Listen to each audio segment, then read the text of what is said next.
Good evening all. Welcome to tonight's information briefing session. To Mayor, elected members, staff and the gallery, thanks for being with us. Tonight's an opportunity to informally discuss some items. So it's different to a council meeting. There will be presentations on rates modelling, the operating budget, and if we do get time, procurement policy updates. There'll also be a council meeting debrief. So welcome you along for tonight, and I'm acting in Andrew's capacity at the moment, so be kind as we walk through. We'll step through the numerous amounts of paperwork and presentations we have before us. For the record tonight, we have some apologies from elected members in attendance. Tonight we have apologies from Councillor Johns and Councillor Meyer. So without further ado, we'll hand over to the Mayor for the council meeting debrief. Thank you, Dan. So not too much from me tonight, but I just wanted to give you a couple of updates following the last meeting. So we discussed communication of the Access Advisory Working Party funding. So this has been discussed with the Director and also with the Communications team. So we've actually made a plan going forward to get that information out, timed with those meetings through socials and also through our other distributions. So along with that, finance communications, that's ongoing. We're working on that together. We're always happy to take on any feedback as far as different bits of information. I know some of you have already provided that. Thank you for doing that. Keep that coming in on different ways that we can communicate that better. I think that's something that we need to work on ongoing as a council. Just on a couple of things in the chamber, we did the use of the microphones. If you can just make sure that they're tipped downwards. I know some of you point them up because you don't want them right in your face, but they actually pick up the voice much better if they're tipped downwards. So make sure that's the case and that you do have them turned on when you're speaking. We have looked into a few hearing options as well. So if some of you are struggling to hear through the speakers, please let us know and we can provide you with solutions for that. So if there's anyone that's having any issues, please let us know. And just in relation to the feedback on recording of meetings, I've actually notified the CEO of my intention for a motion on notice following the feedback from the workshop on the 29th of April and further feedback that I've received from the elected members as well. So if there's anything else that you would like to provide, please do so via email to me so that I can consider that in my report as soon as possible. Nice, thanks Matt. Well, now we're entering into our first presentation. We've got items 3 and 4, the budget rates modelling and budget operating budget. These will be presented together in a combined presentation by our CFO, Matt Fuss. So I'll hand over to Matt, and at times I'll jump in and help answer questions too. Matt, all yours. Thank you, Ted. Good evening, everyone. So you've got a bit of a printout pack in front of you, but I'll start with a bit of a run through the slides, and we'll get into the detail a little bit further through the presentation, which hopefully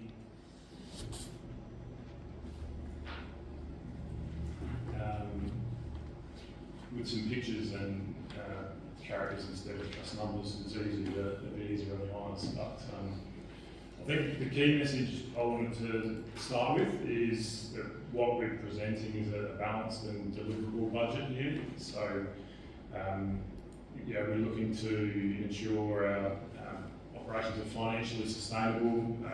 With reference to our important strategic documents, recently adopted long-term financial plan and asset management plans, so ensuring consistency with those and a modest surplus as the bottom line for the operating position has been one of the key goals, ensuring still that we are delivering to the needs of the community.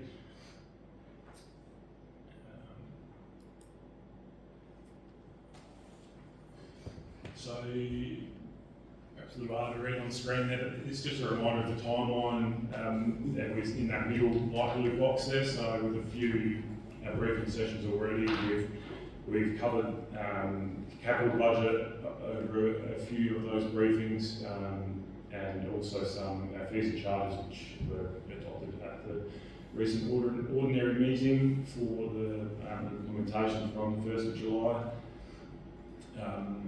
This process has been ongoing for several months, but these workshops are key, leading to that meeting in a couple of weeks on the 10th of June, where we'll bring back a draft and business plan to present for your endorsement, to go to public consultation and hear what the community thinks and invite feedback on that. So.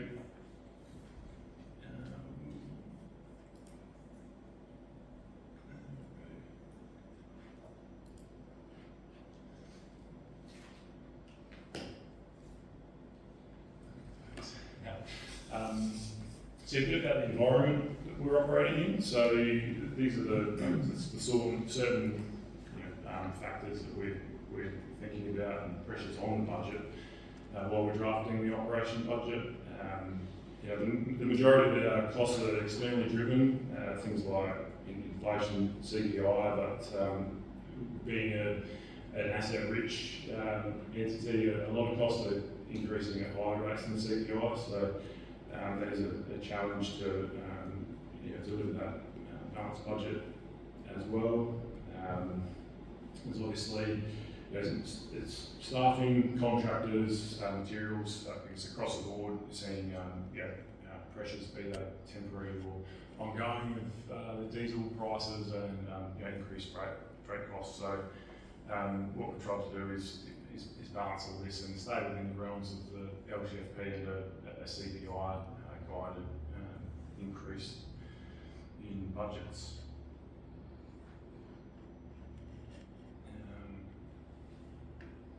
That's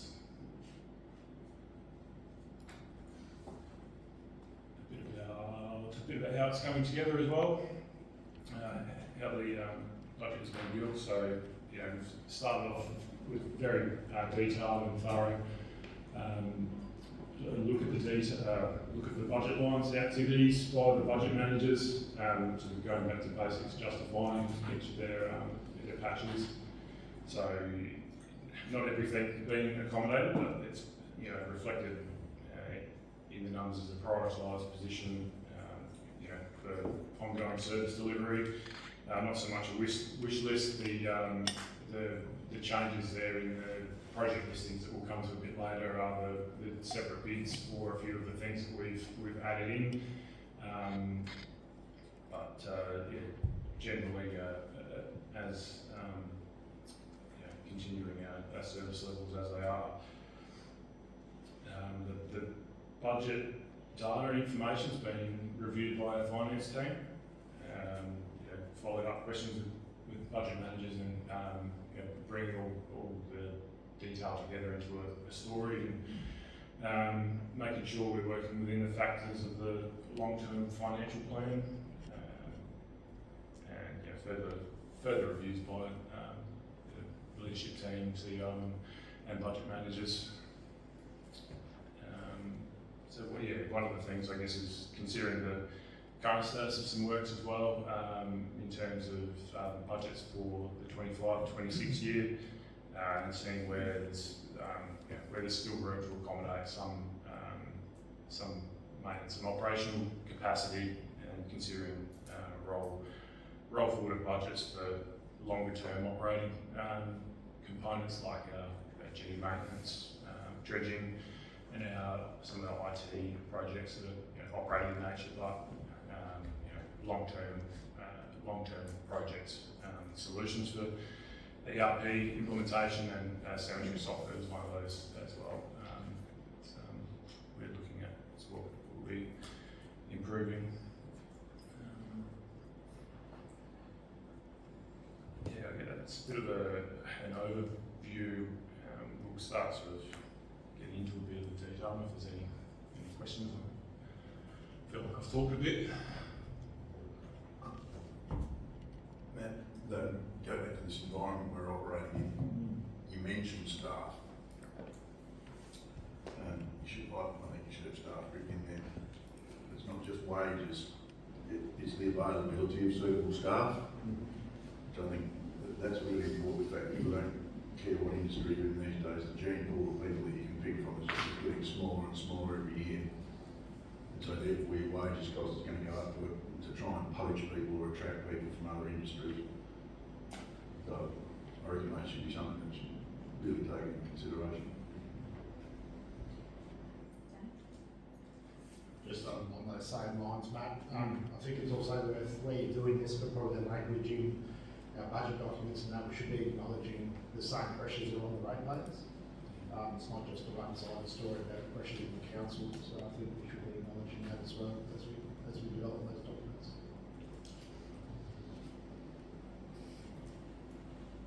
Yeah, it's very much so. Councillor Burton, I know current LCP, I believe, definitely just does outline that the council's not immune to the pressures that everyone else faces. They're very much all in the same camp in regards to things like fuel and whatnot that are increasing. So yeah, very much into consideration when thinking about rate increases.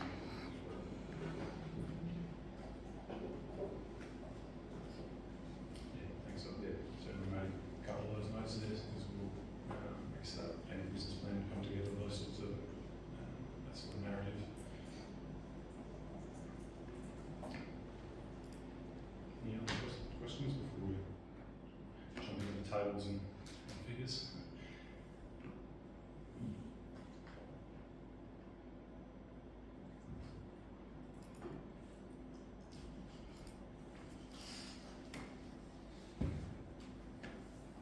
So I thought I'd start with an overview, a snapshot of what the average residential ratepayer would experience as a result of the budget. So I say average, and I guess there's quite a few variables that come to play in terms of rates. But if we're considering average, that midpoint of a residential ratepayer, well, just map something here. There's an occupied CWMS connection on the property, 3-bin service and a water service charge, not all community members will have that. The total change to rates is a 4.6% increase to LCD a week. So there's different components of that there. The average rates, that is modelled in this table and throughout the income statement that we've prepared for the operating budget assumes a 4.9% increase in rates overall, the general rates, and we've also modelled 4.2. So this year, the 4.9 being based on a CPI figure as at March 26, annual figure, and 4.2 is straight out of our long-term financial plan. Also in the background is that growth as well, that although it does impact the total revenue collected, we're not seeing those, that factor impact the average year. Seeing an average increase of 5.3, which is in general rates, which is higher. So there's a few things at play there. One being changes in valuations. Our residential rates are also tied to industry and commercial rates as well, which haven't seen the same growth in the in valuations over the period. The second page, a couple of pages in the pack there, starts to get into the detail of that. So the residential rates have increased by about 14%. Whereas our commercial and industry, sort of anywhere from a small drop to 8%. So you're seeing a slightly higher raising rates for residents compared to industry and commercial. The other variable that will be on the rates notice is the landscape levy, the state government charge, which fortunately for ratepayers, I guess through an effort of our own, the charge has dropped for us by $100,000 overall. So yeah, that would be a welcome factor. I've calculated the bottom line impact there per ratepayer, but what they pay will be on average less than 4.6%. high increase.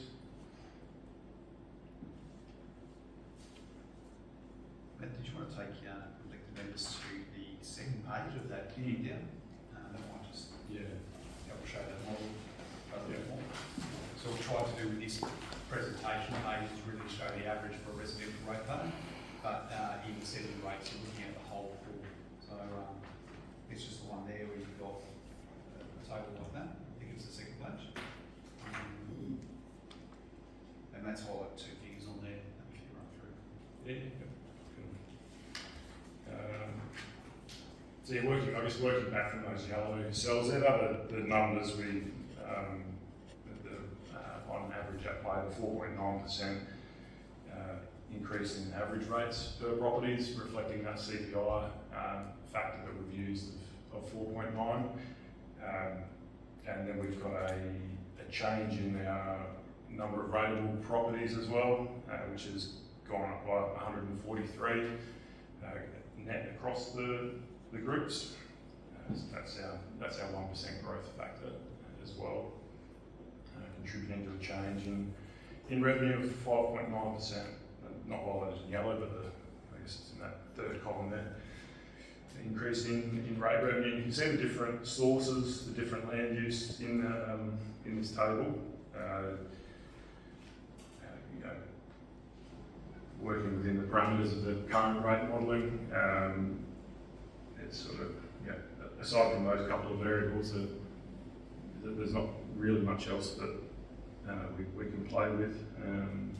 Valuations had some impact throughout there, but you can see in this the third from the right, the cent in the dollar, that column just illustrates which rates are tied together from one rate in the dollar, and primary production having that lower rate there with it paying about 51% of the residential rate in the dollar, and vacant land a bit higher at 150.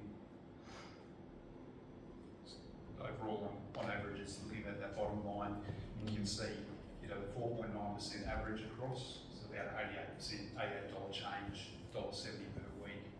From a residential property, we get about $1.40 per week increase. For a heavy industry, you're probably looking at $21.90 per week increase. So what's at play here, Matt suggested, is we apply the rate increase overall for the pie with the valuations and the linking between the rates, then do sort out some of the variances in the different classes there.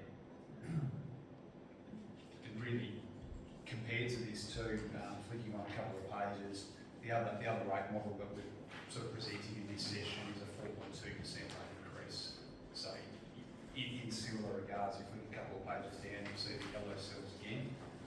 If we look at a total average rate increase on the bottom line, I don't know if you can see that one. Sorry, I got these out of order a little bit, but there's a bit of extra information in there. But you've got average rate increase of $76 across the board per assessment. $1.50 a week increase. It really works out. The difference, if you go to averages, it's $1 a month between rate model 1 versus rate model 2 on your average across council. So those two rate models are there. The budget that's coming to you has been balanced on 4.9% increase plus growth. So the other model would need to see about $190,000 reduced out of spending to make it balanced with the LTFP. How's everyone tracking with that? Any questions on that? Oh, sorry. Thanks, Stan. Now, I just recall that our and correct me if I'm wrong, if the long-term financial plan was using the November CPI figure of 3.7, and then we had 0.5% of financial sustainability. Now, we're choosing to use the higher rate of 4.9 CPI figure for March. I just noticed going back over the last few years that sometimes we've used the November figure, so I think it was 2022 or 2023, it was particularly high CPI, like 7.8, 7.9, but but by the time we get around to March, it'll actually come back, but we still use the November figure. So I'm just wondering, Danny mentioned at a previous meeting about the fact that we haven't got a policy, or it was determined that we don't have a policy around which CPI figure we use and whether we should be, I'm just suggesting maybe we should use an average or somehow, I'm not sure how other councils do it, but at the moment we just seem to be picking the highest figure, like whatever, if it happens to be the high figure in November, or if it happens to be a high figure in March. But I guess it's that when the CPI is a point in time reflected, like for all rate payers over an average. So I was just sort of wanting to clarify whether going forward, and like obviously for this budget too, to determine what's the best way and fairest way forward with setting that CPI figure. That's a good question. One of the things that was highlighted to us through the SCOTA review 4 years ago, and it's comparable language for most of the councils being reviewed, that as we're looking at long-term financial sustainability, we are considering in mind what the ratepayer can pay. So part of financial sustainability is keeping those making sure that services are delivered without a service shock, so a sudden reduction in services or a sudden increase in rates, and considering how that's afforded by the community. CPI is a figure that has some sort of play in relation to council expenses, but not all. And we've spoken before about valuations for renewing assets, which is a significant amount of what we do, often increasing above CPI. When we set an LTFP, we're working back earlier, December, sort of time. The best forecast then is the RBA interest rate. The SCOTA has really encouraged councils to look at revisiting their CPI projections, and to make sure they're up to date. Given what's happened in the economy and the increases we've seen, CPI has gone up and CPI has come down in today's numbers, but the predictions for that underlying CPI are a further increase. In considering what's financially sustainable for council in the long term, I think there needs to be that sort of flexibility even within a policy to respond to movements. Locking ourselves into something with a policy position potentially could really work against us with regard to long-term financial sustainability. So this has been revisited. The 4.2 is the figure from the LTFP, 3.7 plus 0.5, and a 4.9 is really looking at last month's, apart from today's latest CPI rate, to try and be in the ballpark and responsive to what's happening. And just to follow up on that, so that you mentioned if we look at the 4.2%, that doesn't include $190,000 worth of spending. But I thought, wouldn't we have, with the long-term financial plan, have covered what we need to spend, or where we added some extra in there based on 4.9? I don't really want to go to, Matt, you want to run through that first page of how it compares to the LTFP, because I think the rates, the ideas of the two models, what's there and what's the difference. The difference between the two is one raises $190,000 more than the other, but there's some ups and downs in the budget, which Matt can run us through, which is the first page of the pack. So when we've been, in the previous meetings where we've gone through the capital budget, or growth budget, whichever one was, have we factored in more than the 4.2? Were we not working on 4.2? We were working on 4.9. Because we haven't done the operating, we've done the capital budget based on the LTFP capital allocation. Yeah. So the surplus or deficit result will be in the operating budget, which is what we're looking at now for the first time. Okay. So I'm just want to clarify this $190,000. So we're projecting in that operating budget to use 4.9 rather than 4.2. That's correct. Yeah. Even though we were sort of originally working on 4.2.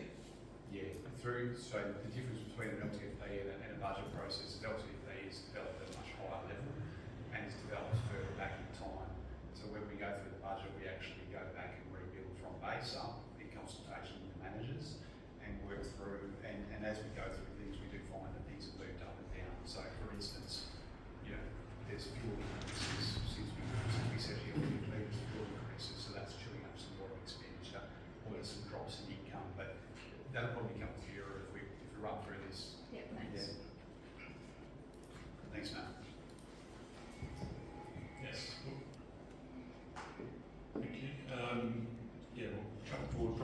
couple of slides. The second one, the next one was just a bit general. We can come back to these charges or one more. Yeah, that's the. So this is just a summary here of the front page, the operating statement of comprehensive income. So in the left-hand column of this, we've, referring to the page, front one here. The first column is the budget, the base operating budget we've drafted. Working to the right, we've included operating projects, which we've got a list of behind this, what's been included and what's not included at the moment, but are presented as other options. And then adding the two together, we come to our draft budget in the grey column, noting at the bottom there the $915,000 operating surplus, and then coming over the column, LTFP figures there, which bottom line was, and that's being the focus there, was some ups and downs across the different resource categories of income and expense, compared to an LTFP surplus of $908,000, looking at a difference overall to the LTFP of $7,000. So working from the top down, which this includes the 4.9% figure there, which is $190,000 of additional rate revenue. Also impacting things here is that rates, within rates we have lower waste charges. The LTFP had some increases to those charges. Now we're not proposing to increase the waste charge based on the long-term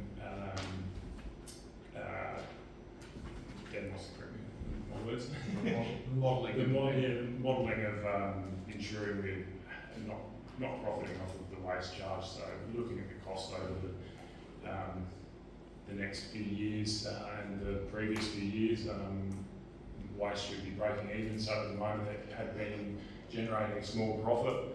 So we've obviously seen some increases in the charges for waste, which are factors in some diesel indexation. There's a rise and fall formula around that. So we've been able to, although not absorb it on the cost side, those costs still come through. We can't charge any more revenue. We shouldn't be charging more when we're already sort of ahead of it. So the next couple of years it'll start being more of a CPI increase on waste, but that's what's driving that 120,000 lower rate revenue. Also, the landscape levy flows through here and in the rates line and the materials line as it's paid back onto the state government. So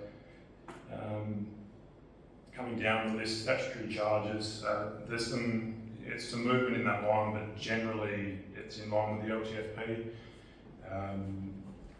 So yeah, it's just some shifts between categories, but that's looking fairly steady. User charges is where we're seeing a bit of a drop, and that's impacting our bottom line. So lower revenue coming in for caravan parks and leisure options, just based on some of the usage of those.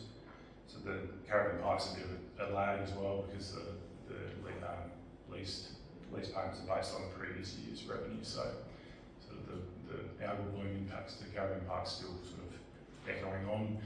The LTFP didn't have a return to, I guess, normal patronage in caravan parks. There was a slight increase, so there is still, it's not a foregone conclusion that we'll hit that LTFP number, but it's a balanced revenue target. So yeah, that $243,000 negative impact on the budget there.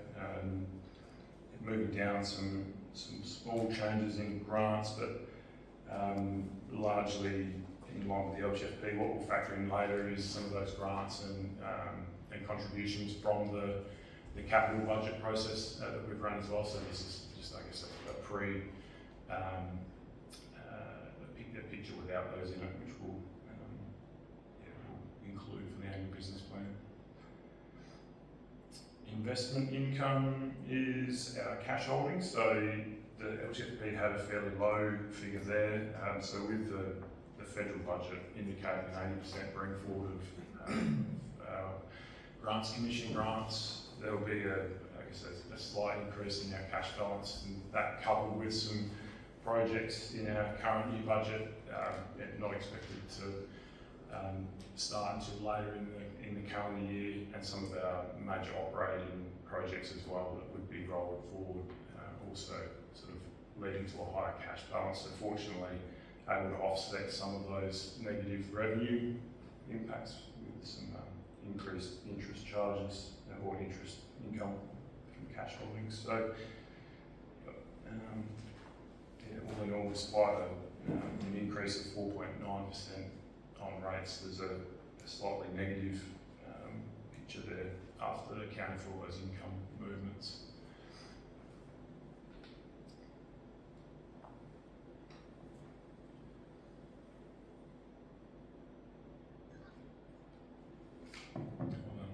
If there's no questions on income, I'll get rolling through the expense lines. So employee costs, no real change there other than some adjustments to some of our leave, long service leave accounts there. Materials, there's a net lower landscape levy there. It's the offset by the revenue above. It's lower as well.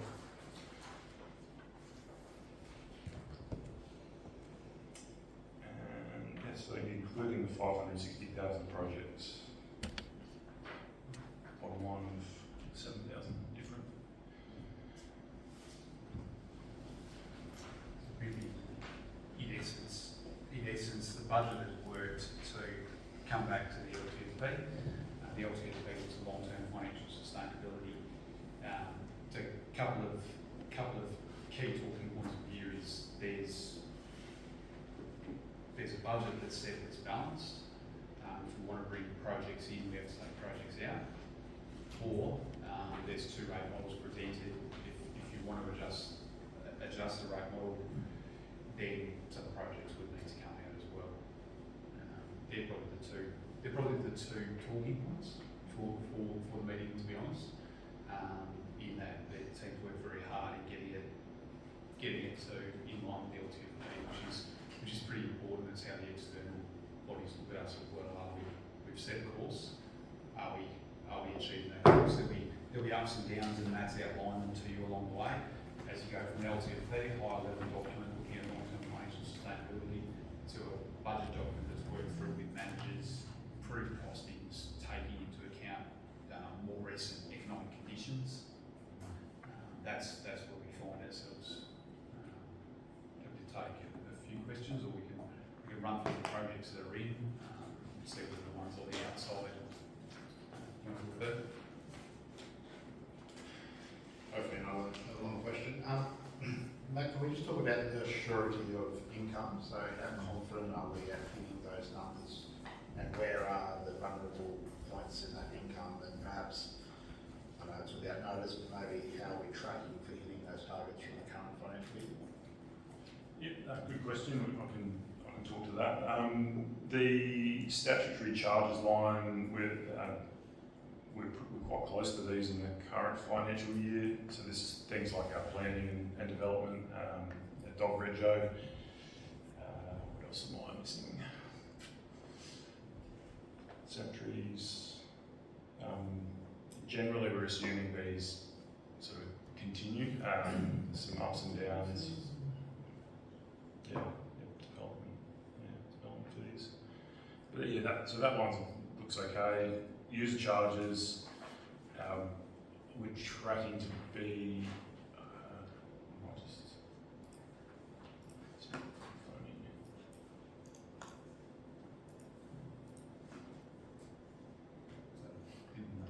The highest risk area. Yeah, sorry, I probably don't need absolute. It's just looking at where in this income source are we potentially vulnerable, and so what quantum. So I'm looking at some of these big income sources, so the rates are pretty secure because we know the number of properties, we're setting the rates.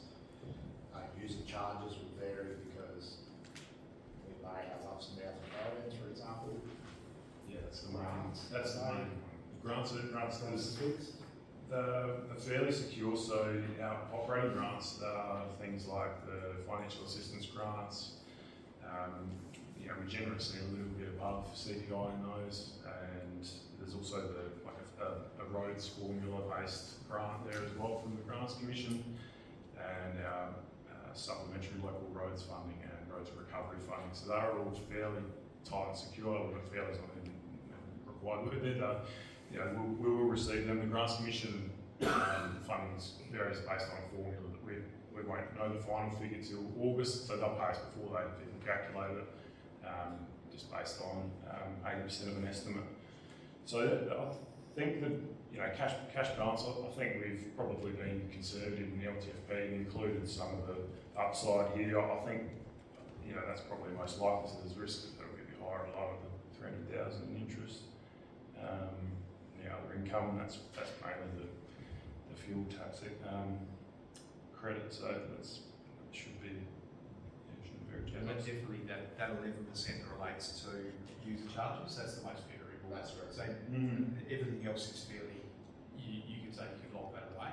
Yeah. It's what happens with caravan parks, what happens with bush camping, are sort of the key sort of things. What happens to a lesser extent, leisure options, things like that.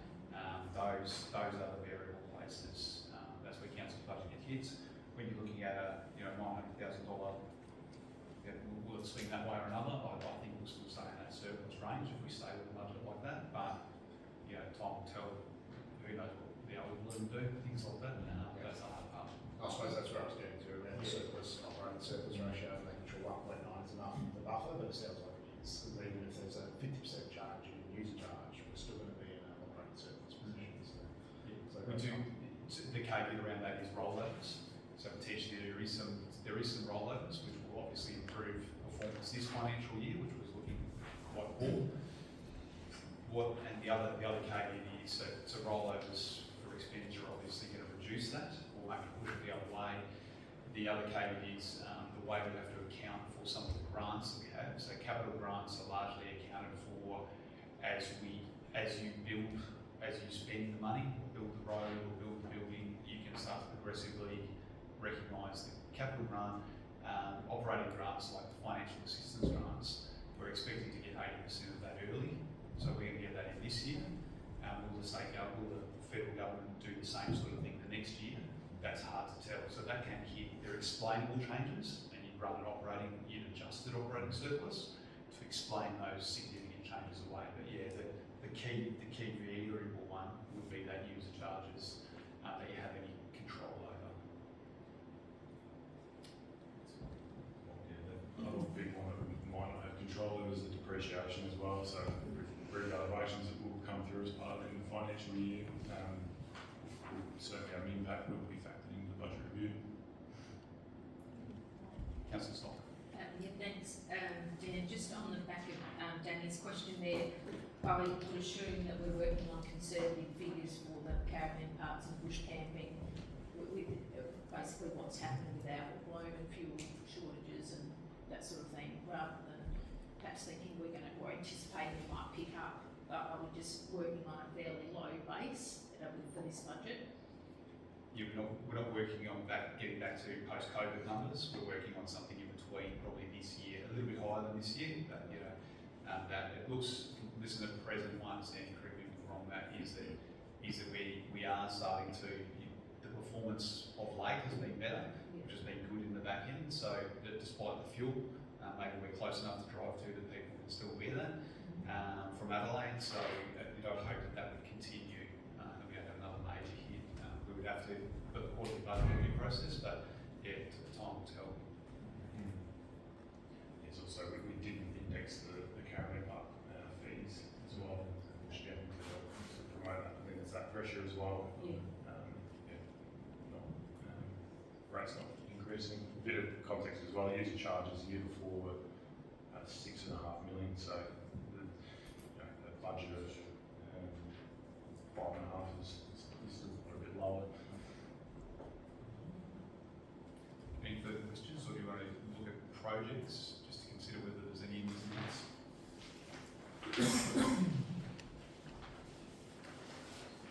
Matt, I'll jump in and out and maybe some of the directors as well, but we get to a part page, it looks like this, with the green hills.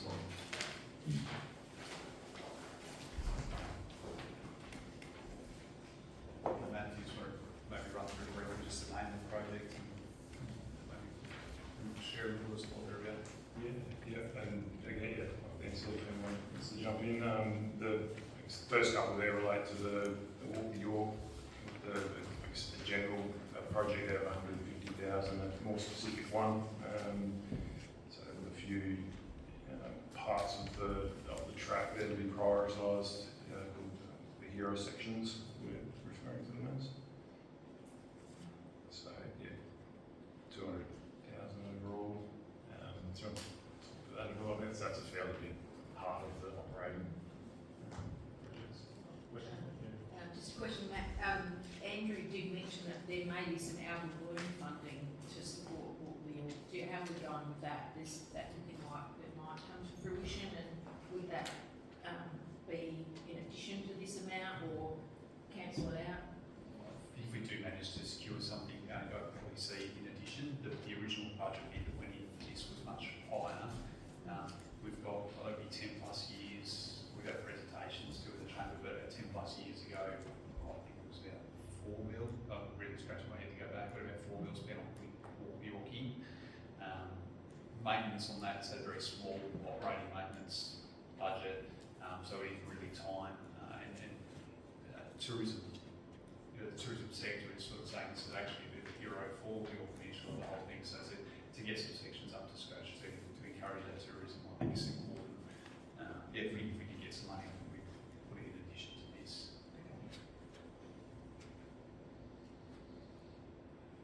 Sorry, Councillor. I think I already know the answer to this, but is there any sort of strategic plan with York and a longer term maintenance plan rather than just an ad hoc? I understand it's been alluded and highlighted the hero settings have been maintenance, but is there a plan to spread this out across a longer time frame? Is something we need to look at through our long-term financial plan and our annual allocations, and look at also with staff ability to do that as well. I think part of it's a workforce matter as well. So there has been a review and action plan, and so we're trying to start to make moves on that. I think this plus, if we can get some money, will help. But your long-term needs to come in as something that's a real managed and funded project. I would like to see, and it might be controversial, but I would like to see the Walk the York plan look at how we can monetise that over time, because in the short time I've been in this chamber, I've really taken note that the users of the Walk the York tend to be members, come in for short periods and go again, and not necessarily driving local economic growth. So I'd love for there to be some sort of analysis or look at that if we're spending substantial ratepayers' money on maintenance of Walk the York, that we are delivering returns to our community through generating greater economic development. And if the primary users are not staying in our local accommodation and not eating at our local pubs, are just camping in the rough, then there's a real case to have a harder look at how we operate with that. I agree. I think some economic modelling around what the investment's doing and what the return is to the community would be well worth the time. Because then we've got a great argument. If the Tourism Commission is saying this is our hero thing on the peninsula and we identify it's not driving economic development, well, maybe they should confirm some cash and pay for it.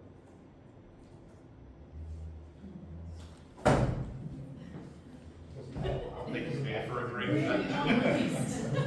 You hit a point there. It's on both lists, Excuse me, Dan. Just another point on that. But we've obviously identified some key areas of Walk the York that are more popular than others, and potentially, depending on what the outcome is of any assessment, there might be particular sections of Walk the York that we're focused on, and then if there might be other sort of off the beaten track sort of areas that we decide we're not going to invest as much maintenance in, because it might be that people tend to do shorter walks, and from rather than doing the whole 500 k's. So it might be a way of just assessing what areas are utilised the most and who's using them and what we're back. Great.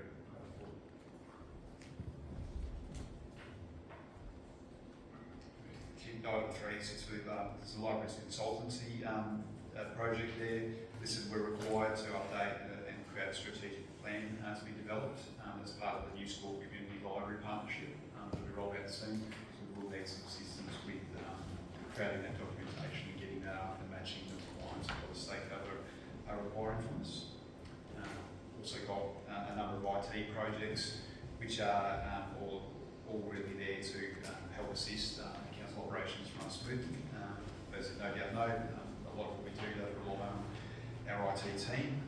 They have a number of expertise, so we need to outsource some of those things. So we've got upgrades to our Wi-Fi. Sorry, Dan. Sorry, just to quiz you about the Microsoft 365 Copilot business. It notes 100 staff. Is outside staff really have access to Copilot? 100 would cover all staff. So we've got about 100, about 150 odd staff in total. So no, we wouldn't cover all staff. We prioritise through usage basis. Yep, thank you. So Copilot licenses a full network review. The IT manager in and reasonable number of the team coming on recently. As you can imagine over the years, and such a big network, there's lots of things that need to be pulled together and better documented and reviewed to allow strategic decisions to be made. Some of our virtual server licensing, review XI. Depending on what platforms you are exposed, this is quite an expensive piece of software. Prices have gone up tremendously. I'm not talking CPI prices, we're talking multiple times of CPI prices. The team needs to look at options to actually get out of using that software and move to something. And that's not just our team, that's across the sector and across the board for a lot of businesses. And then the last one there is a Cloudflare, which has looked at our hosting domains. For the IT things, probably about 0.2% of our operating budget's been well-worthy projects.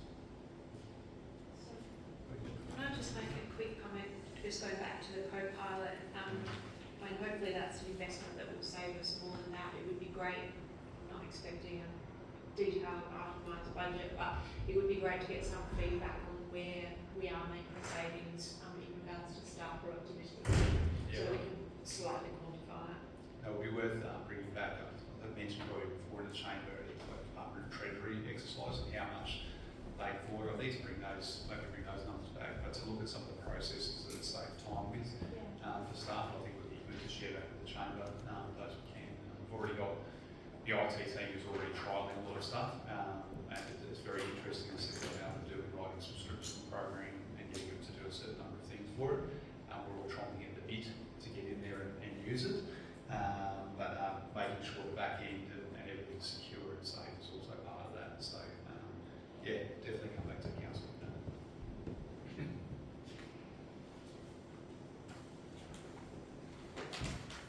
Dustin, did you want to walk through some of those building projects that are in? Yep, certainly can do. So we are starting at Port Vincent window and exterior door replacements. First one on the list, the right one. So that is to replace one sash window and two exterior doors that have basically deteriorated with the weather and require replacement. The quote there is $8,350 to replace those. In the past, there has been some windows we replaced in the hall. We've converted them to aluminium, basically to prevent that deterioration from the wood in future. So that's the plan with this one as well. The Yorktown Historical Society internal repaint, basically the surface, the interior surface is failing. We have had some external works done in the last few years. This is for the internal, $17,440. There is a cost associated with scaffolding. It's quite a high ceiling to get in there and paint ceilings and walls. So that's why that one might appear a little bit higher than you might expect for internal for that sort of, there's a reasonable sized building, but only 2 rooms. Seeing if anyone's got any questions as I fly through these. The Karamolka Institute is interior repaint to the main hall section. A couple of years ago there were exterior painting works and to the supper room. This is to complete those works, and the community group have basically requested the works and offered to pay a 50-50 contribution to that, which is great. Edithburgh Institute wastewater design.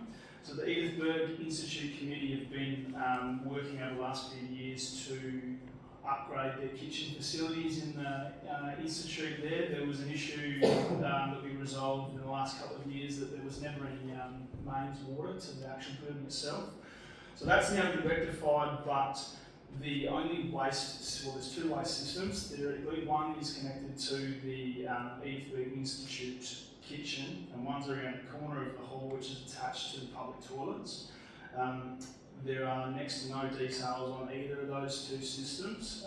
This system that is connected to the kitchen at the moment only ever took one sink, which was the main water. So for health reasons, obviously we try to fix that up for catering and washing dishes, etc. with mains water. So that's done. But what they want to do now is install a commercial dishwasher so that they can have larger functions, weddings, those sort of things as well. To do that, it's going to put extra load on the wastewater system, and we're not actually quite sure whether it will fit or not, as in the system will fit. There's no details on the existing public toilet system either to see if that will cater for it. So the $5,000, I think it was, $5,000 was for soil testing and a design basically to facilitate those ongoing upgrade works that the committee are funding. Then the Ardrossan Tidy Towns shed demolition. So there's a vessel brick building that used to be the old CFS, and many years ago I believe it was hit by a vehicle in a column between the two main openings of the building. So that's over the years deteriorated. The brickworks started to fall away. The roof is unsupported in sections, and unfortunately the roof is asbestos as well. The community was looking into getting an engineer, which I believe they have, and Richard may or may not be able to provide some further clarification on that. But they were there's a mural on the side of the building that the community were looking to try to save.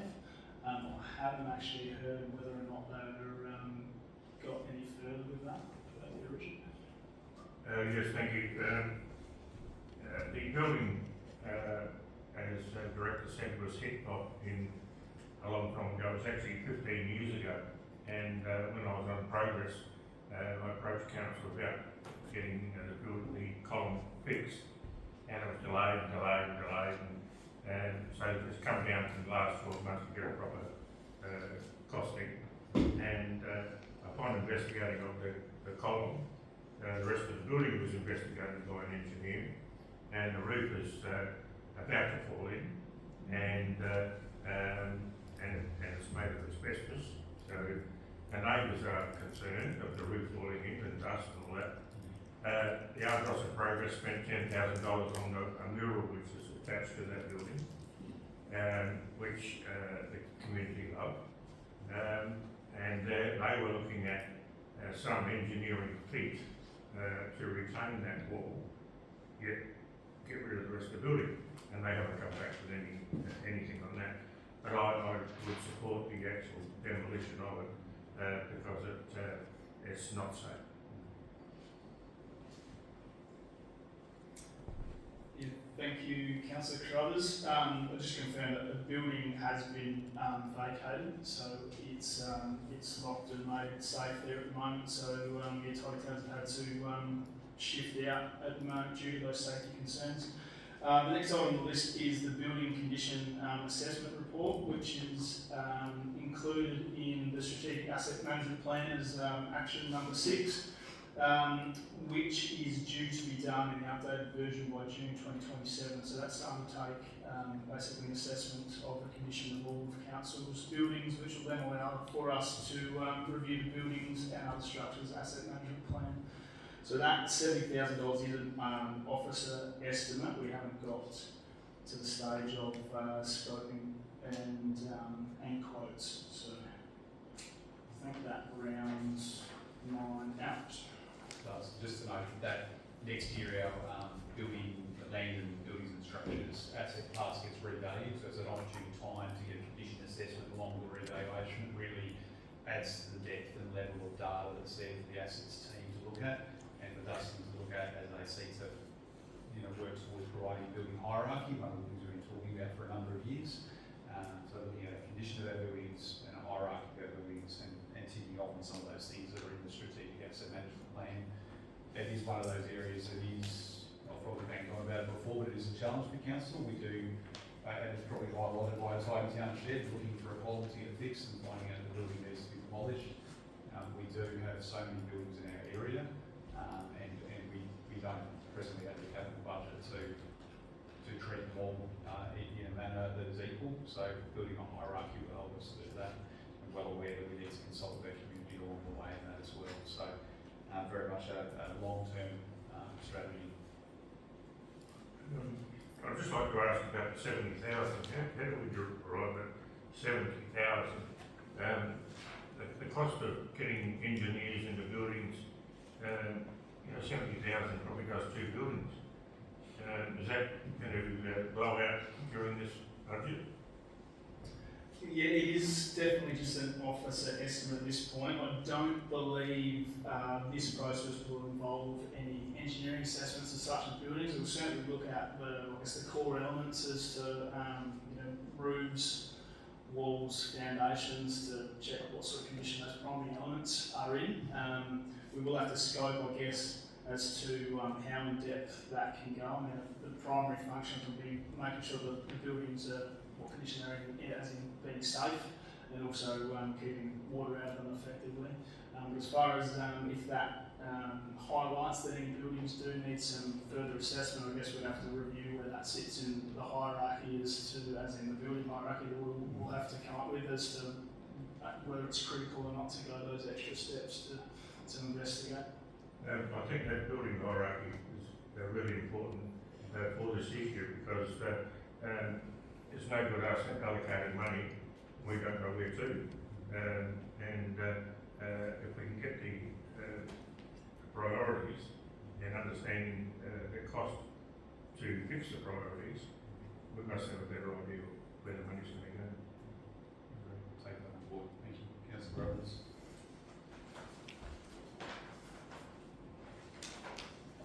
If we just to flick over the next page, you've got a red project. Red means it's not in.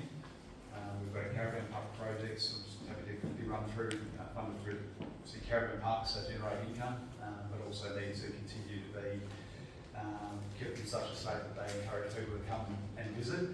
And so we've already looked at the operating side for caravan parks, but up the capital side for caravan parks, out of the allocation of the operating projects that are there. We've got maintenance around guest barbecues at Yorktown Caravan Park, Marion Bay Caravan Park, that's replacing kettles. We've got some landscaping, site refurbishment, linen renewals, landscaping at Point Turton, handrails, cabins, Manchester, common area refurbishment, clotheslines, minor appliances at Yorktown Caravan Park, Port Rickaby, so electrical sockets and power heads. Really, this is just a lot of preventative maintenance or routine maintenance. Turton Caravan Park decking, fixtures and fittings, Port Vincent, the amenities and cabins, common area refurbishments, minor appliances, and amenities building repair for Black Point Caravan Park. So a lot of routine maintenance items and bigger maintenance items that need just that additional budget allocation funded through the Caravan Parks program. And then flicking the page, so these greens are included. The greens also down there is, maybe just to chat to this one and point, Edithburgh Tidal Pool, Edithburgh Progress Associations approached council looking to contribute, looking to go into an agreement for an annual allocation that's to be built up, potentially in the cashback reserve of Edithburgh Progress providing $10,000 contribution and council matching that to be set aside for tidal pool works. So this would be, historically, there's been some contributions from the Edinburgh Progress Association. It's been largely, as we know, progress associations, the membership changes from year to year, and also from a staffing side, I know Stephen Goldsworthy was quite involved back in the past as well with the title pool. So this would be a steady sort of agreement, setting aside those funds just to build up for when those works are done, and as they're done, we can take them off and keep track of that as well. So that 10 grand from us is included in the 10 grand income from Edinburgh. And the Corny Point walking track extension, there's just another specific walk area path that's done there. They're all the projects that are in Council Perth. Just to talk to the Edinburgh title, was that a common thing that we build up co-contributed reserves for our asset? Listen, it's not, and I might probably you answer that. It's not. It's local government in South Australia is not encouraged to build up cashback reserves. Yep. So, Can I follow on with that then, that if we are allocating that, it's on the proviso that the agreement's approved by Chamber, because I can see some significant decision-making process around this, potentially causing problems. So I think it'd be good governance that a agreement comes through this route for agreement by councillors, because they could build up over 10 years and $1 million there, and it's like they're spending $1 million in 1 year, and where are we going to find that? Like, yes, it's good to have it carved out and quarantine, but it doesn't mean it's sitting there. I think some clarification around that would be really good, and some ground rules around that. I do. My add is that if it's in council's decision, council's looking after the asset, that sort of stuff. So there need to be some of that worked out. Most definitely, I think some sort of report and agreement draft report goes to council would be a great move. Council did. Is there still a title pool working party? So there is a working party with a member of council, There is. elected member of council sits on the working party to make these decisions, similar to all of our other, sorry, what's the party you're chair of? That is true, and this project, I suppose, this approach has come in through budget time. Had it come in outside of budget time, probably would have come as a council report separately, but definitely take that on board, because the Progress Association may have a view on, probably have a view on how they see the arrangement working, and council might have a view on the way it sees the arrangement working too. So probably something to be worked in outside of the budget process, but definitely work through the change. Did you have anything you want to say? Yeah, I'd probably go there, because and the Mayor's also on that group as well. Progress allocate 10,000 a year for the tidal pool, and that money gets taken out for maintenance and so on, but it's that way now where it's going to need some major structure. There's a lot of leaks at the bottom of it. When it was cleaned out this last year, there was leaks everywhere, so it's going to need some major structural reforms to it, to the floor plus the sides as well. And the idea of that was that Progress had an ongoing commitment.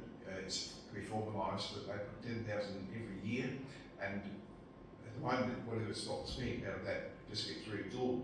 You'd like probably go to council, but they'd allocate that, and that would just build up and build up on their parts. Whatever's got used in 1 year would build up, so that when there's some major things needed doing, Progress would be in a position where they could actually fund that. And the idea is the same thing for council. It's a council asset, but the same thing can happen there where money builds up over time. There's money in the account, it's been for quite some time, and it comes down to it's less than 10,000, I think, Daniel, that 7,000, 8,000 thereabouts. I think it's below 10. It was around 15 at some stage. Yeah, but it's around that sort of thing at the moment. It just sits there, and the idea is to actually make that active, and so there's actually a pool of funds without trying to take a big hit in 1 year, and knowing that it's an ongoing area that needs maintenance. It needs it sort of now really, but certainly if it's let go of it, it's going to need more and more. So makes the premise of the whole thing. Can I jump in? I will. It's an interesting proposition, and it probably does need to be worked through a bit more. We've got the marine and coastal assets. Most assets of the council will go into an asset management plan, and as they come up for renewal, will be funded through that, and the assets being depreciated regardless. Michael Corley, am I correct? This would be on the new marine and coastal assets register when it's formed? Yeah, I'm pretty confident it is, yes. Yeah, I would imagine it would be so. So we're going to see the financial impact of that, and what that is, and that will slot into future asset management plans.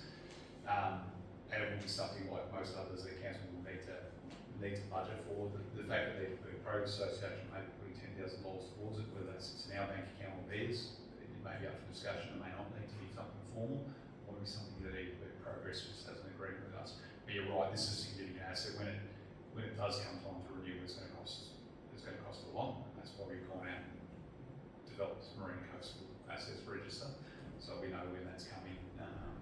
This is a proposal there. I suppose from a council side, we're probably happy to take $10,000 and pay it potentially, subject to council. But yeah, when it comes to renewal, this is going to be significant. So I just think it is a council asset, something we need to look after. We have lots of assets across the peninsula that need significant amounts of maintenance and renewal, and there's a process through the budget bid program and what's in and what's out. So there's an existing process for this. I'm concerned about the precedence this was set. It's not a normal thing, and so I reiterate that it needs to be very tightly wound up in agreements. Particularly, made me nervous when you just said whether the money sits in their account or ours. You know, what happens with the interest income? What happens when that money's called in? If it is sitting in ours, how do we pull that out of cash if it's substantial? And who's making that decision? Is it just the working party? And if it's $1 million of council's money, should that just be a working party deciding that type of thing? So we need that very clear in a written agreement, because you have personnel that change in these working parties and committees and associations, and things go south very quickly with a lot of money sitting there. And definitely take more clarity around agreement. So just to clarify, a written agreement in addition to recommendations from the working party, which would then come back to council anyway, being a working party, they're introduced notes, so we're not making decisions, then we could potentially ratify those recommendations. Does that sort of summarise that? I'm not able to get into the details of what I envisage an agreement to look like off the cuff, but I'm just saying there's significant risk there that if you're going to unbudget, spend $500,000 that's not in the budget, that because we've quarantined money sitting somewhere, that's a significant impact on our fiscal year. And something if it's not planned moving forward or not put in that budget, it can have significant impacts on things like operating services and our assets. So I'd just like to see that it is planned out. How that looks, I don't know. Yeah, just another question on that, Dan. I'm just thinking Michael might be able to clarify what other assets are going to be part of this coastal management plan. I assume it's perhaps the wharf at Port Vincent, seeing that's been taken out of the state, whether we're now responsible for that. So there will be what's stopping other communities from coming to us and asking for the same type of reciprocal agreement. So I actually don't know that I am in favour of this proposal particularly, because what we will generally do, as Danny has indicated, is there will be a budget request and we consider that and we work through it. And when the need's there, if there's a priority, we'll obviously balance that with other priorities. So I think that we need to, well, certainly the Inverberg tidal pool is a valuable asset, we all know that, but lots of other communities have valuable assets that we also need to prioritise and consider as part of that budget process. So I think that's a path that we might find ourselves, tying ourselves up a little bit when we need to be a bit more flexible. Agreed. Just hearing that feedback from there, I wonder whether this is one that's potentially to be set aside. Concerns around precedent and concerns around process, probably outweigh its inclusion at the moment. So something to come through the chamber, because yes, you definitely don't want to set a precedent with communities in regards to sharing, and you don't want to get timing of asset renewal out of whack with long-term financial plans and asset management plans either. So definitely, probably note that just one to the side. That being said, that's the budget at the moment. We've moved 10 out. the space for 10. Can we still keep $10,000 in there for maintenance for the next budget period, next 12 months,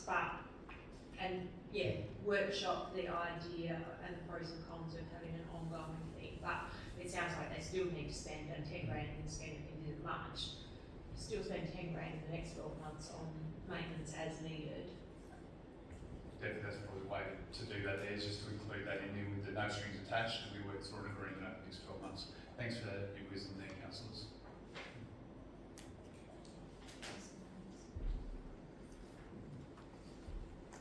That said, in a sense that, so that's the budget balance. So there's now that sort of, there's some projects that are out, which Matt will run through. Yeah. And then we can look at whether we bring some in, switch them around, or we general consensus after we've run through that, whether we're happy to leave what's in there, and then we can talk about rate increase as well. Yeah, so just come back a couple of pages. So those the first couple of red ones were the new YPC website listed there.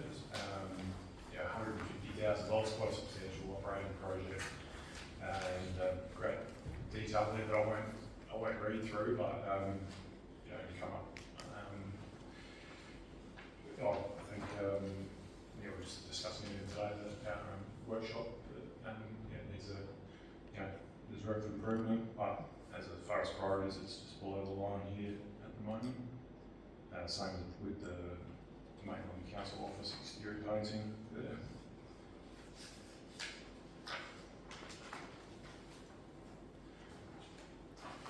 Coming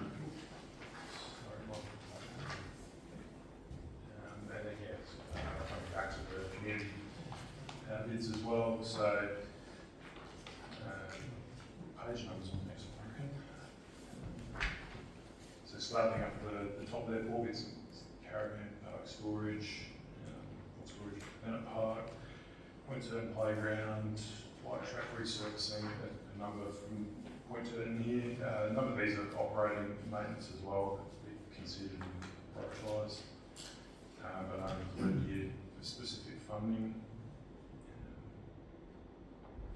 Proposal there on maintenance fees as well, Port Vincent.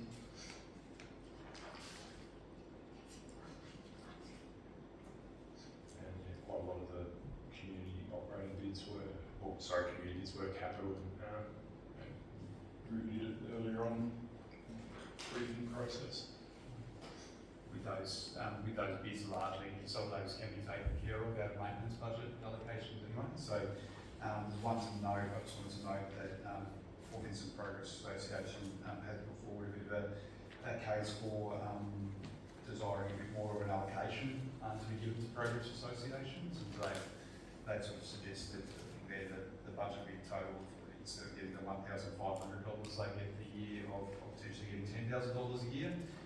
So we do distribute about $49,000 to progress associations through this annual allocation, realising that that's probably something that's going to be part of the future service level review and policy review anyway. So definitely set that to the side, because I'm sure what we do for one, we probably need to do for all.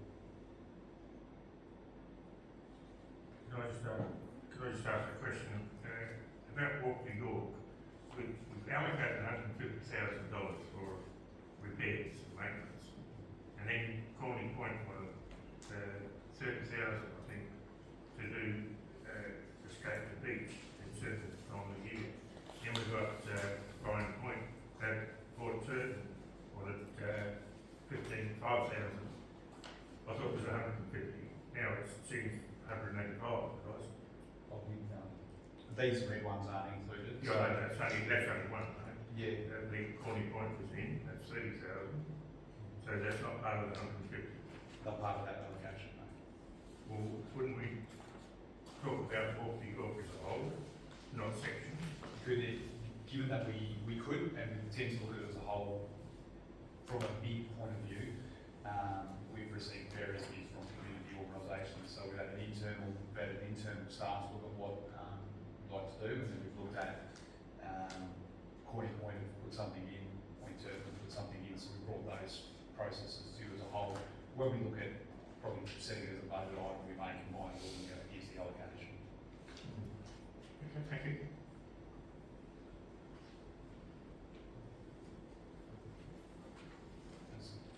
Just coming to the Port Vincent caravan park storage, just reading this explanation here, seems to be more of a negotiation policy setting, so some of that could be achieved with some of that request, not necessarily the monetary request, but renegotiating those contracts with like between caravan park storage park and council.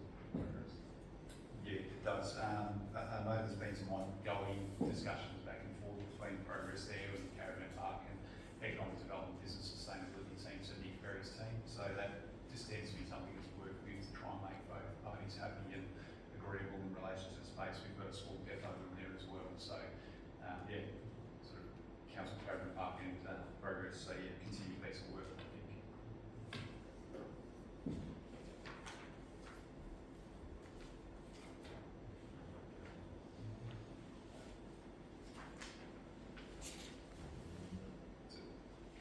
Always a tricky one, budgets, ins and outs and lists and assumptions and but that is the budget. That is the balanced budget. I've said projects in, projects out. General consensus. Probably looking through it, a general consensus. Is there anything that wants to get? Is that still at some level? Is that along the last like something comes in, something goes out, or are we happy to take that and go and consult the public on that way? But you'll get to vote on that in a couple of weeks' time. We'd rather bring you something you're happy to vote for.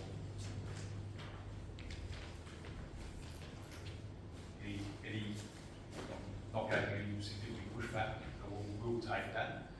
There's it's a 3-week public consultation period. We'll get to hear from our community, the opportunity for community members to speak to council and address council themselves, in addition to writing, and then we'll look to adopt the annual business plan from there and strike the rates and move ahead into the new year. Thanks Matt, and thanks for those who are able to chip in along the way, and Dusty and I as well. Thanks Assets team for all coming out. I know the bulk of your work was at the capital part, so but I'm glad you could be along for the ride and see all the fantastic stuff we get to do as a finance team. We get to see all the great stuff you get to do outside.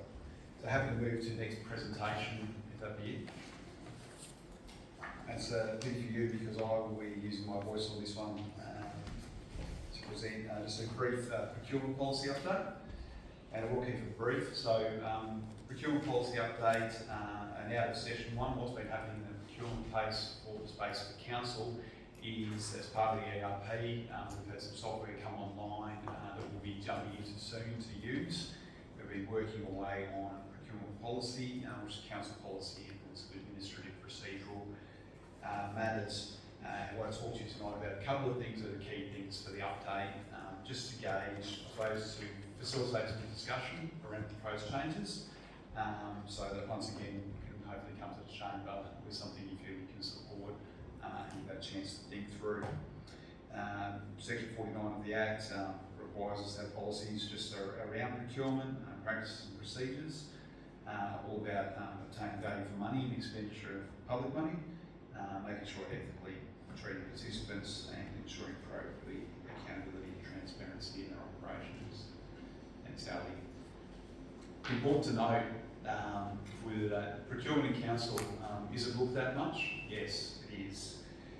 Council's procurement and purchasing practices are routinely reviewed by external auditors against council's adopted policies, procedures and internal control framework as part of the annual audit process. How do I know?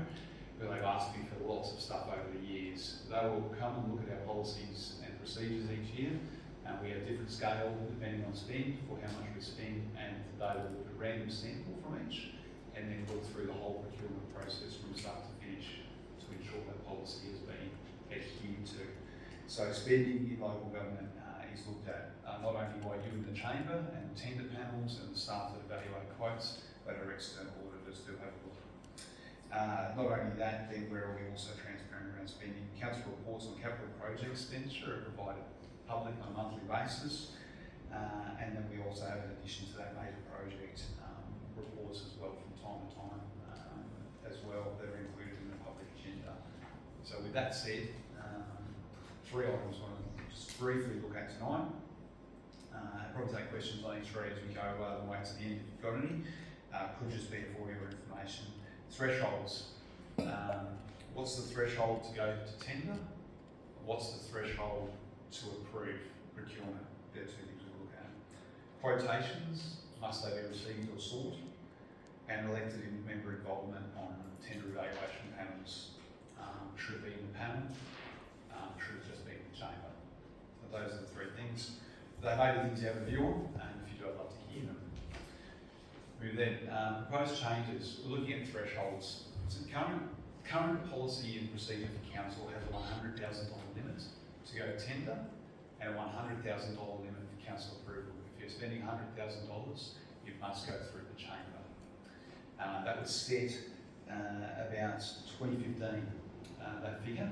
So as we see in time, one of the things that's happened is cost of items have increased and going to tenders, no mean feat. It's quite a significant process that involves not only a time frame, but also the establishment of the panel, the reading through of all the submissions, the creation of the council report, and then bringing to council to do. Some of you have sat on tender panels in this organisation, others you know that is a process. It's great to go to open market, and it's one of the means to go to open market. We also have another couple of means under it, I suppose, of what going to open market, which are through pre-established panels, so local government procurement, to a pre-tender process, which our policy allows us to go for certain purchases where suppliers are quoted max price limits and then competitively compete through a platform. We've also got access to state government and federal government panels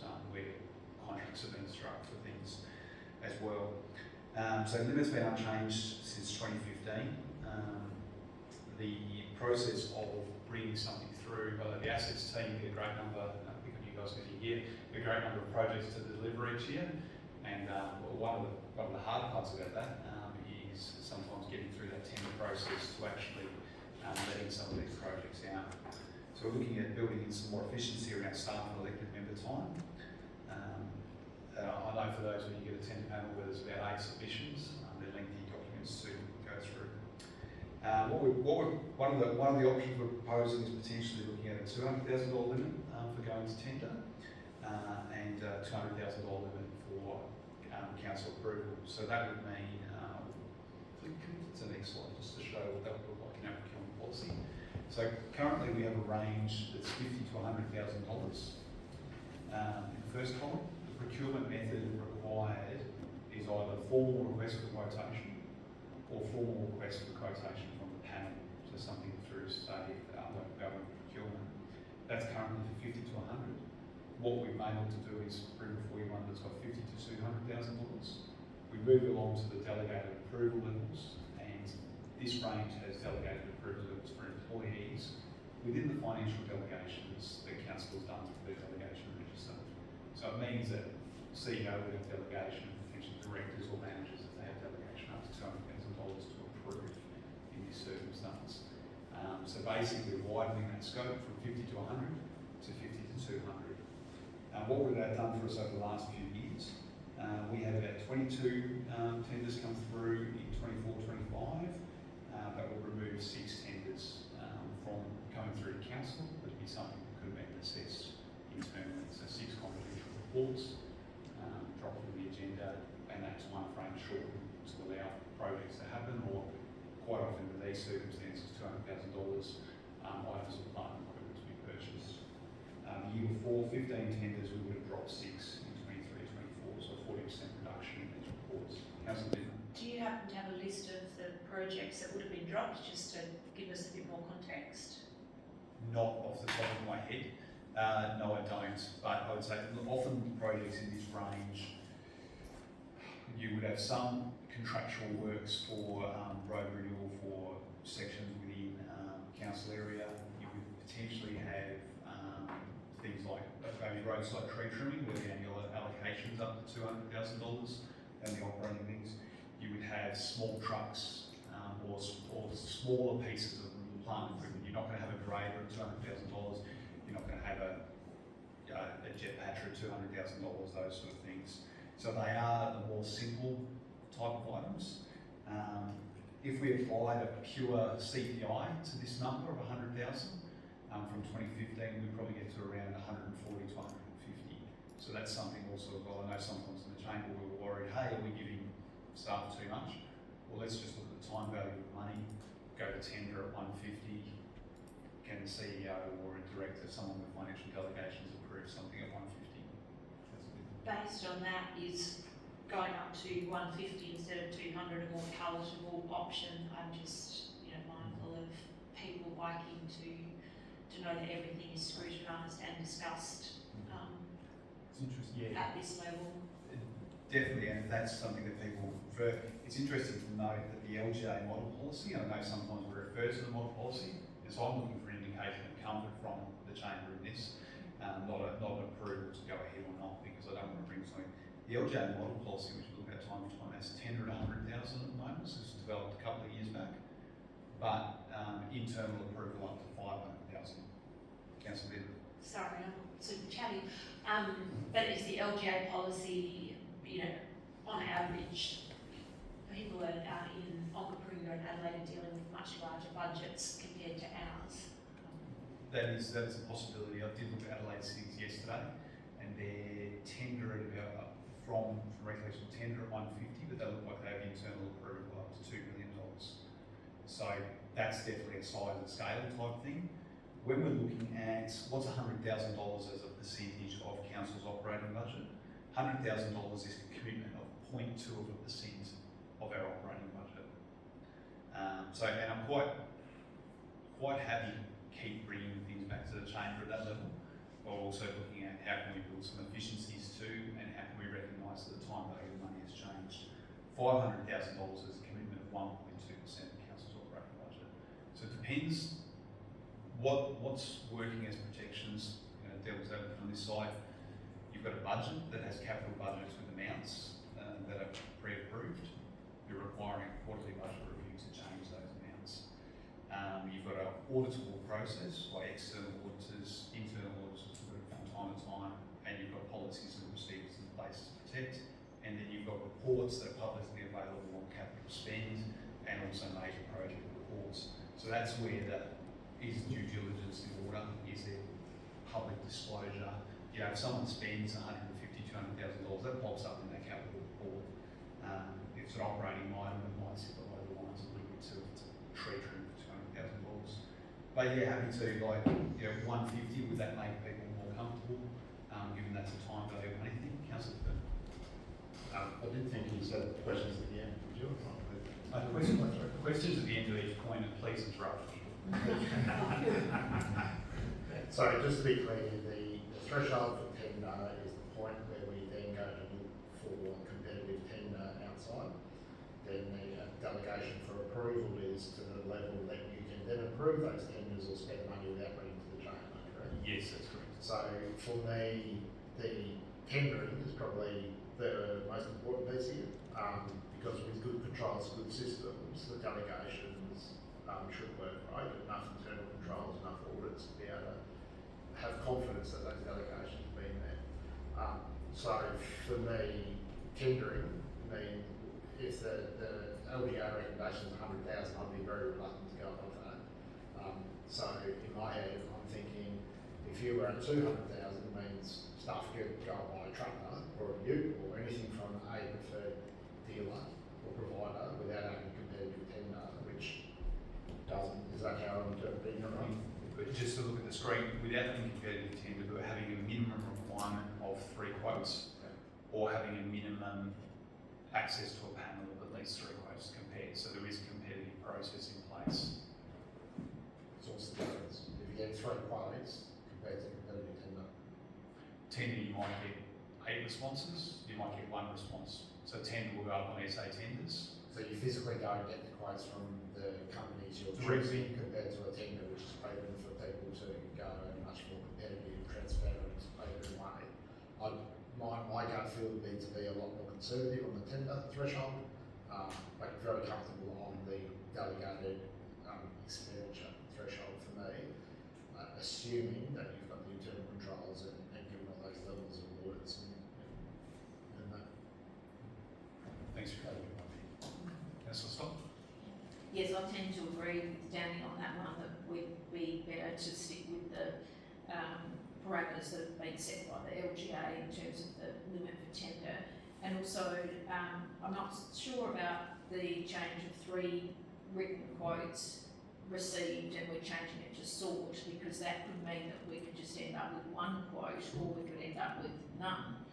So I think we have to be more specific that we need either a minimum of 2 or a minimum of 3, because if leaving it as sought is just open-ended really. So I just think we need to be more thorough than that. Can I provide possible commentary around that? It's possibly because, correct me if I'm wrong, so, quite often you see 3 quotes and you do only get 1.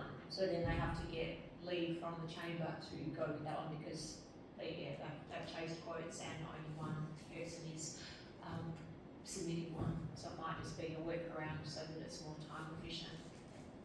Yeah, we'll comment on that. That is definitely the case. And one thing that we did was when the LGA model policy says minimum 3 written quotes. In discussions with LGA, their procurement arm has said you don't want sort in there. It really hamstrings the process. Sort is what you want there. You don't want received in there. For that pure purpose is that you have staff then running around chasing people who don't want to actually quote for quotes, and then extending that time frame for procurement. And this is on lower value stuff. So let's say you've kept a tender at $100,000, council. Notice is you've kept a tender at $100,000. We're looking for quotes below $100,000. Then having to go get a CEO exemption, prove why, prove it's the director, prove it's the Andre, you experience this all the time.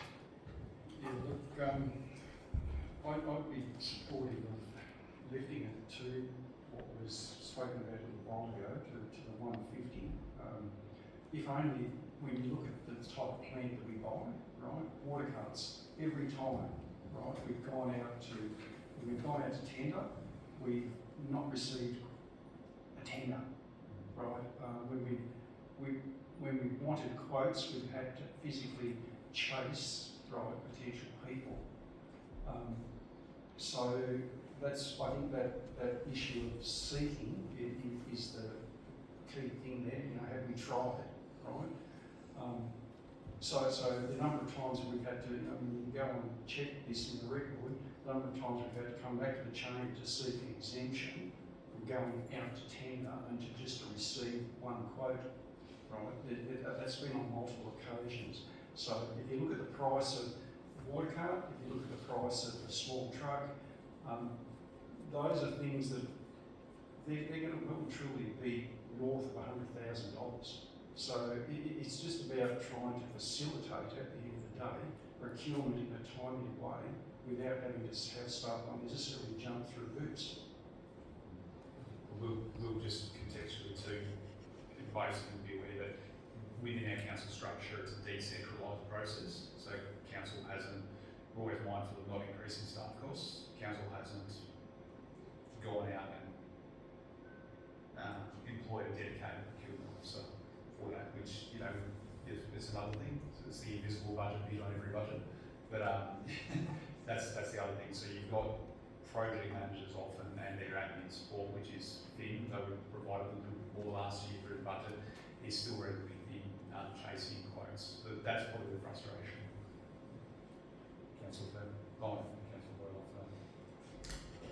Yeah, agree. It's a fine balance between creating more work and ensuring robust and defensible controls and systems are in place. There was a recommendation in the organisational review around preferred suppliers, I think, for minor or lower cost expenditure. Is that right, from memory? I would have to review. So I will say again, I'd like to see that recommendation incorporated here and just making sure that we are ticking off that, because we've had a consultant look at this and look at the issue around staff time constraints and made a recommendation around how we do procurement. So, it's worth considering. Councillor Wood. I'm comfortable enough to leave the limit to 200,000, 150, 200 is fine. I think changing the wording to 3 week written quote sort is probably not a bad idea, because not every supplier looks at the state platform for tenderers all the time. So I think if you can actually seek 3 quotes, you might get 3 quotes, because some might supply, but as long as it was a recorded thing that you actually approach these 3 people for quotes for these 3 items, I don't really see an issue with that, because following that process, if you had 3 quotes, I would still like to see it go before a panel, which included elected members. That way, there's a fair bit of shaft to chomp through before it gets back to the chamber. There's a lot of work preparing those documents by council staff, these tender documents, a real lot of work. And then in a lot of cases we get a lot of stuff come back, and I've had an argument for quite some time. There's a lot of stuff there that we have to read for OH&Fs and environmental stuff that, I don't think the panel needs to. So you just get a quote for what you want. I like that. Keep a couple of councillors on some sort of assessment panel. Therefore, I don't have any opposition to lifting that limit to 200.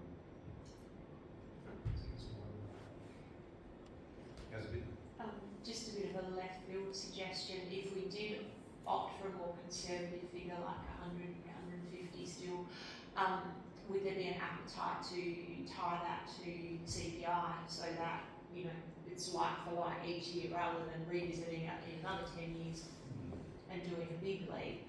If we say, okay, well, it'll be $150,000 minimum index to CPI or 3% per annum or 4%. So that the price cut-off still remains relevant in the economy.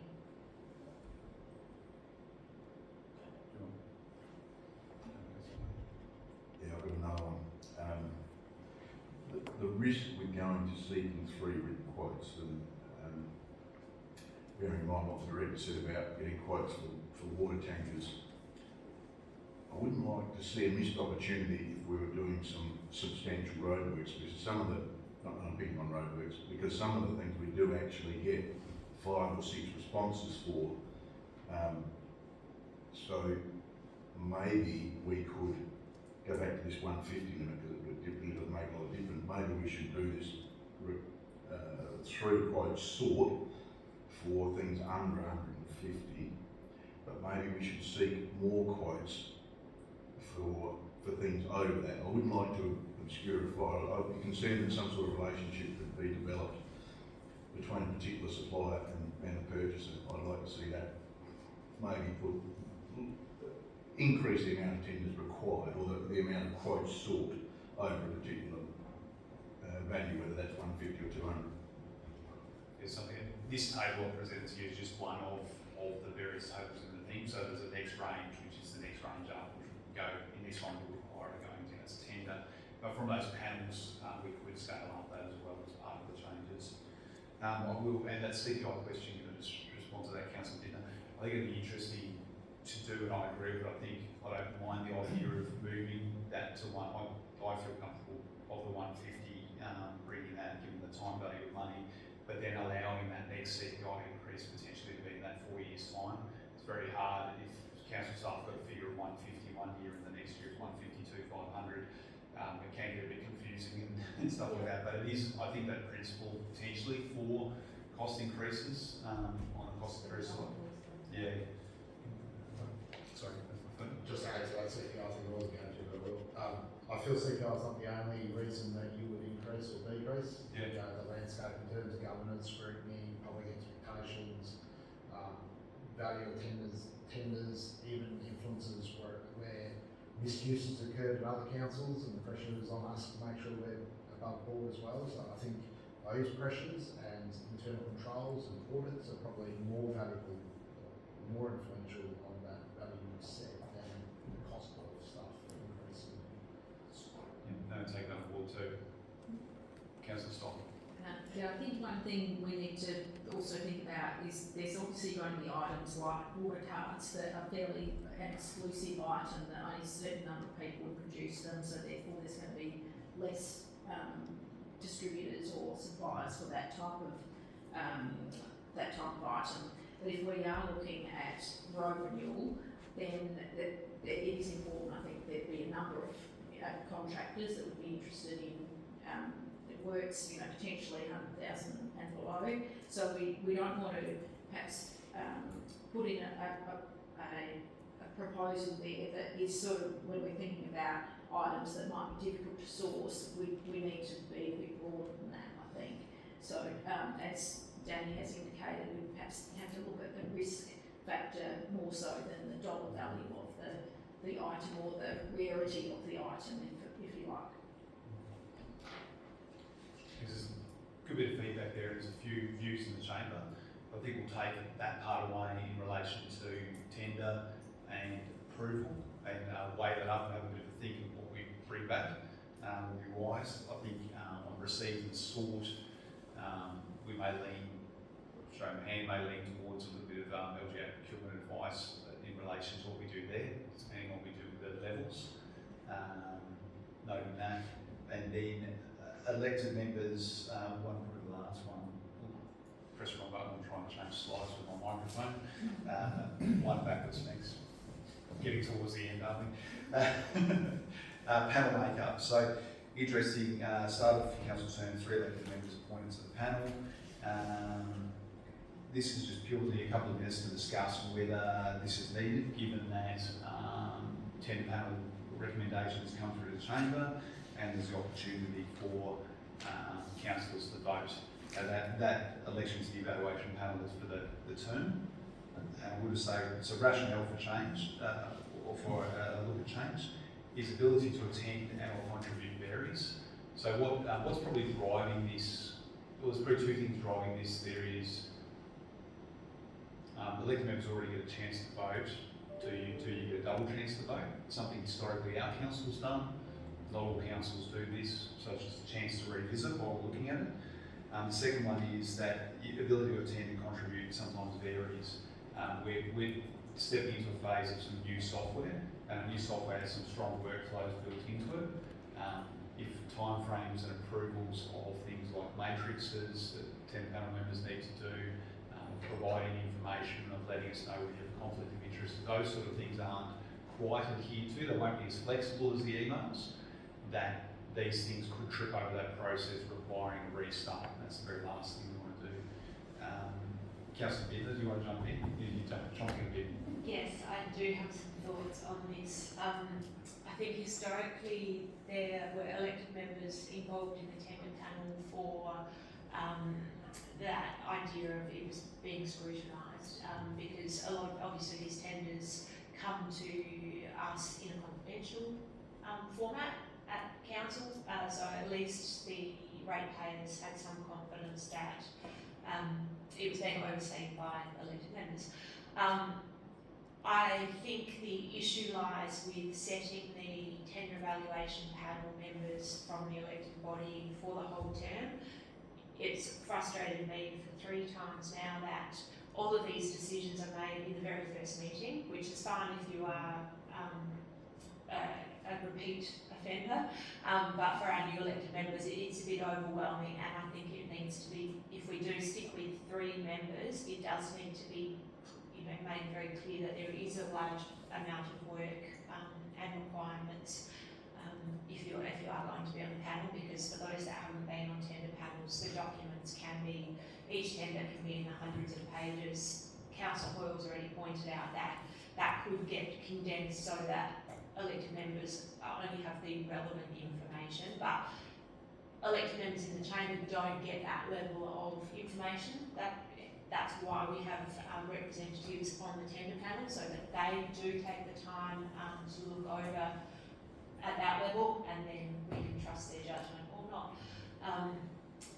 I also think that, having 3 elected members for the evaluation panel is unfair to those 3 members, and different elected members have different skill sets. So, it would be pointless for me to scrutinise a piece of road machinery, but I might be more interested and have been involved in the childcare centre or caravan park. So, is there the possibility of changing the working party, the tender evaluation panel, to be more of an open invitation for all elected members to participate as their time allows and as their skill set allows, so that people that do tend to be absent an awful lot, aren't stymieing the process. Someone else can step in, and it's not down to just 3 people. That's an interesting and worthwhile idea. I think we have had our current panel members serve really well, and they will also have strengths and weaknesses, and they at times opt to not sit on the board. I remember the ERP was being one of those projects where I'm quite sure all 3 gentlemen who were on the panel were quite happy to sit aside for that one, and the amount of paperwork that came in for that was substantial. The other option too with that is to have panels on as non-scoring participants, but to be involved as well. The system sets up that. This item, and I thank you for bearing this, and this really was a session to generate discussion, because well aware that probity and spending of public money, as you pointed out, is pretty hot and key. Staff also have that desire to try and get the projects happening, value for money as well, and the same thing, so that tension between how we do things, so to hear your voices when you don't have to vote and make a decision on the night beforehand is really important. So this is something that actually sits in our procedure, but that is voted on in the chamber for panel. So it might be something that we can look at. Was there a general feeling that elected members I just want to discuss that, is there a general feeling that elected members want to stay on panels? Well, yeah, I'll propose that on it. I mean, if you had 3 plus a proxy, for example, that you'd like to think that would be enough. But just generally on this, I've been thinking this quite a while. When I came on council, you weren't really sure how the subcommittees, what was involved in those subcommittees.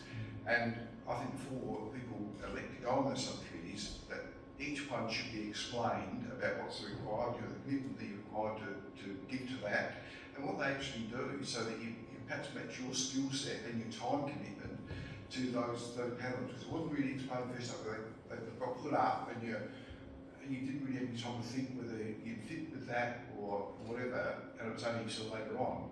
So if that could be explained beforehand, give people time to actually think about what they'd like to be on, rather than there and then. They've got some time and they can make an informed decision. I think it might get a better match between the elected members and the actual panels. What a good idea. Councillor Hoyle. There's been plenty of panel meetings where there's been no elected members at those panel meetings for whatever reason. I think you should nominate or get 3 volunteers to do it, because it's not compulsory that they attend. The timing's all wrong, because you throw new councillors onto these panels, and in a matter of weeks they're called to start making decisions. So I think nominating 3 is good, with the hope that at least 1 attends. Because there is a lot of work in these tender documents. When you're buying items, I think that's pretty important. The service stuff, you can read a lot of stuff about the service providing, and it flies over most people's heads, to be honest. Thanks, Councillor Hoyle. Councillor Stock, covering water and Just a comment with regard to the option to consider nominated elected members involved as non-scoring participants. I'm not sure whether then the involvement of the elected member is sort of a bit of a moot point then, that they'll have an opinion, put forward a suggestion, but in fact then they don't get to formally score. So I think having them as scoring participants is really important, because otherwise they're not engaged in the process really, they're just an observer. So I think that's really important that they actually are involved in the process. And I do know that from time to time with the panels, that the people that are on the panel put in an online submission if they can't attend in person. So that's, people have taken advantage of that in the past where they can't actually attend on the day. So that's always an option too, I guess, for people that can't always be there. Councillor Locke. Just a quick one, like, I think it's important that the elected members get to vote, because when that stuff comes to the chamber actually places a lot of trust in the assessment panel, that they've read the documents, they've evaluated the best items. So when the recommendation goes up, the hard work's already been done, and so the majority of the people in the chamber put their trust in that panel, that work's already been done. So I think they should still be allowed to vote. Thanks. And I'd actually agree with that, because I do, in fact, you've got elected members on there together with everyone else, and you figure what comes to you, unless there's anything glaring mistake, you trust it, trust that. So I think it's quite important that they vote as well.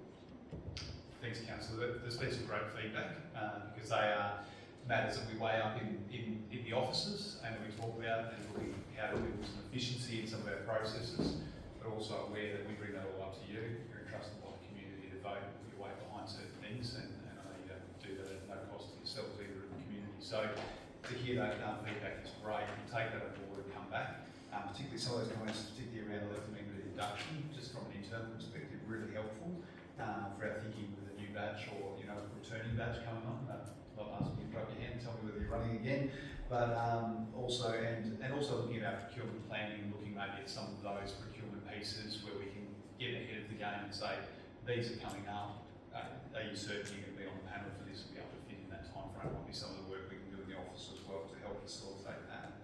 So thanks for your time. One item left now is just general business. Any general business items? Councillor Slot. Just a question to the Mayor actually, just going back to the council meeting debrief, would you mind sending us through the information that you're proposing for your question on notice? And then you mentioned you had other feedback from other councillors about proposals for the live streaming. If we can have an idea of what has come to you already, well then I guess we know where, if we think yes that's a good idea or we'd like to add another idea, but we sort of need a baseline of where things are at, because we were given an overview from John, our IT person, but we haven't really had any more information from that. Yeah, and most of that is following on from that workshop. So some of the comments from around the room, I take all my own notes and just sort of compiling all that information. I just think it's really important that we get it moving. We're heading into caretakers, so we want to get something happening as soon as possible. So I'm happy to take I think it's a good idea. But if we know what direction we're heading, well then that gives us a bit of an idea of what feedback you're seeking, or where we can move forward from there. I've just got one item. As you know, the CEO's on holidays at the moment, and he's got 3 racehorses, and they're all running tonight. So that's why I'm listening here for. I've got to report back to him how the horse races.